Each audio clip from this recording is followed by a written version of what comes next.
lot of people ask me, what are points? And I tell them to talk to their lender. So let's hear it, Tamra. What are points? So points are basically prepaid interest.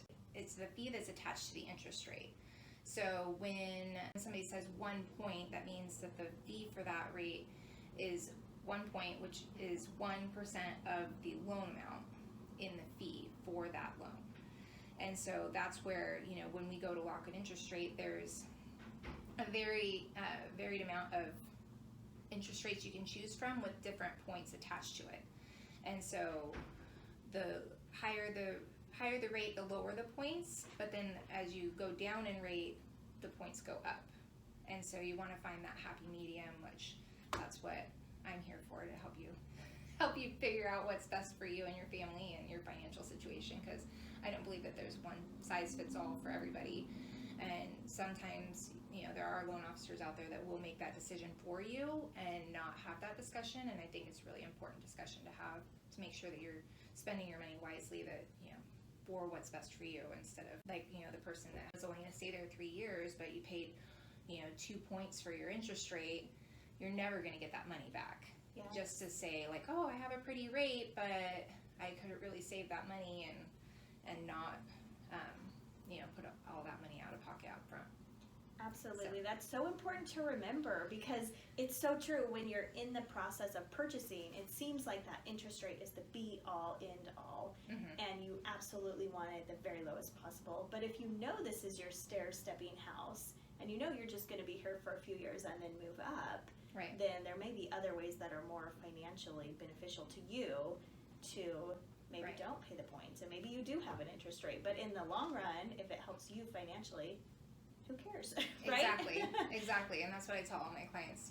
There's no one size fits all, financial advice, no one size fits all loan necessarily, because everybody's finances are different, everybody's family dynamics are different, what their goals are, everything is just different. And it's helpful to have a loan officer that is an expert in what they're doing and, giving that advice to the clients that they're working with. And so, if you have a loan officer that's not willing to have that conversation with you, is probably, something you should be kind of queuing into. Yes, time to shop around. For real. And it's okay if you have gotten a quote from somebody in the past, if that relationship is falling apart, or if they're not responsive or communicative or answering your questions. Absolutely. It is always okay to shop around and find a lender who has the answers to your questions and takes the time to answer your questions, right? Right, to exactly. work with you. And that's what I tell a lot of my clients, the interest rate isn't everything. Sometimes you get what you pay for. So, it's like a difference of shopping, for your clothing at Walmart versus Nordstrom.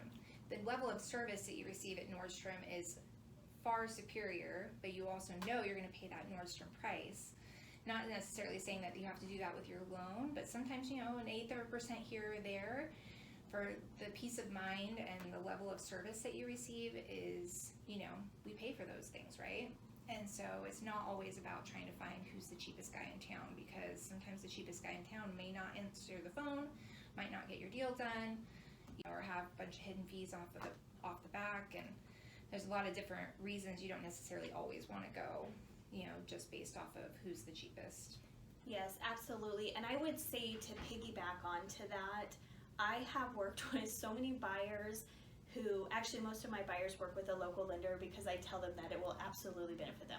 But when I'm working with the sellers and we're receiving offers and we're reviewing offers, I have received so many offers that are from online lenders, and those buyers are so excited that they got such a great rate and the fees are so low, and they're so excited. And then I have had us get into the process and have the deal totally crash and burn.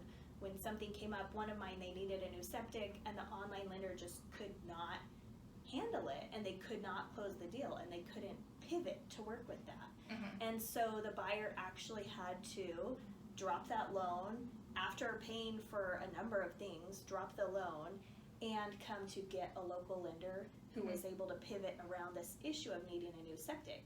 And it delayed our closing by a month, which was very painful for the buyers and painful for the sellers who I represented. And it was very unfortunate because in the beginning, when they looked at offers, we saw that on lender and we knew it was a little bit of a red flag, but not knowing that the property needed an entirely new septic, we didn't know that this would be an actual deal breaker. Sure. And if they had not been able to get a local lender who could pivot with it, it would have been a deal breaker. That loan could not close, really through no total fault of the property. It was the inability of the lender to pivot with it. Right. And exactly. so, yes, I do agree that there are so many reasons to work with somebody who is, when you call them on the phone, that you can reach the person you need to talk to. And if there's a problem, you can make an appointment and sit down in the office with that person. Right. Is very valuable. I agree. Yeah.